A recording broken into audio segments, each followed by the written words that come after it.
when I was doing the Tonight Show, I was making $30 million a year. It was ridiculous.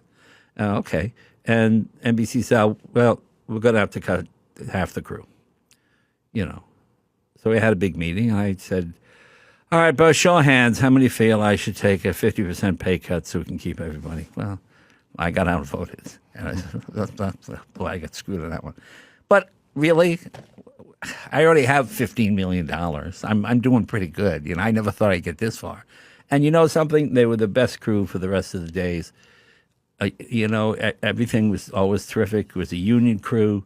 Everybody made a good living. Guys would come up and show me the car they bought or the house they got around the corner or whatever it might be. And it didn't cost me anything, really, because I had plenty of money. I was making plenty of money. What year did you take the haircut from 30 to 15? It was in the 2000s, maybe 2005 from that point on, I think.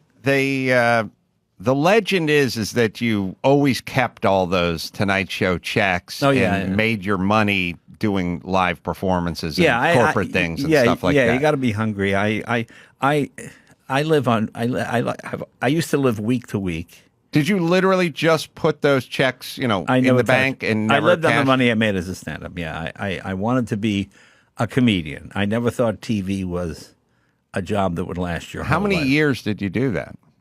Till the very end. I never touched any of it. I always worked. So I was doing 210 dates a year. No, I know what you can get paid if you go out and you sprinkle some corporate gigs in there. And there's money to be made. Oh yeah. But you still have a pretty big nut. You have guys who work for you. You purchase a car every once in a while. Yeah. Fly sort of private. In that you have to refuel in Muncie, Indiana every once in a while. Can't get all the way across the country. But that money just went into an account?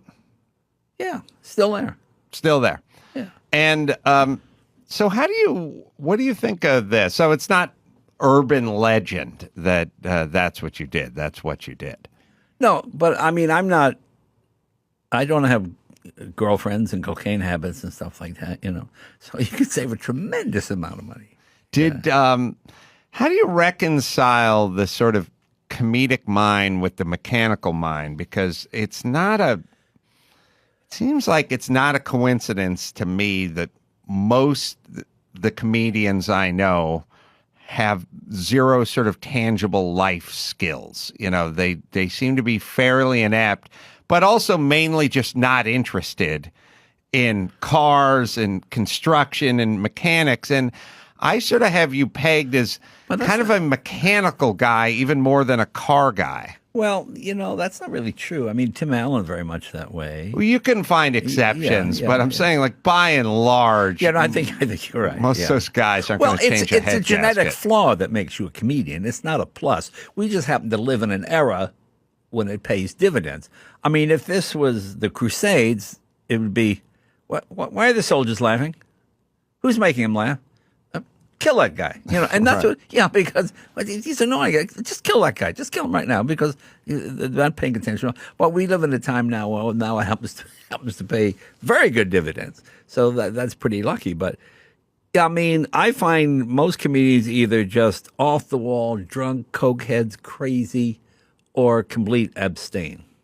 I rarely find anybody in the middle, Don't you find that to be true, too?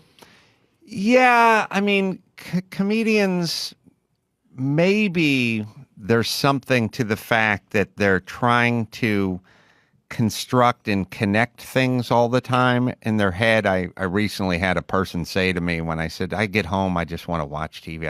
I watch. And people say, look, what do you watch? I go, old episode of Starsky and Hutch. And they go, why? And I go, because I just want to sit there.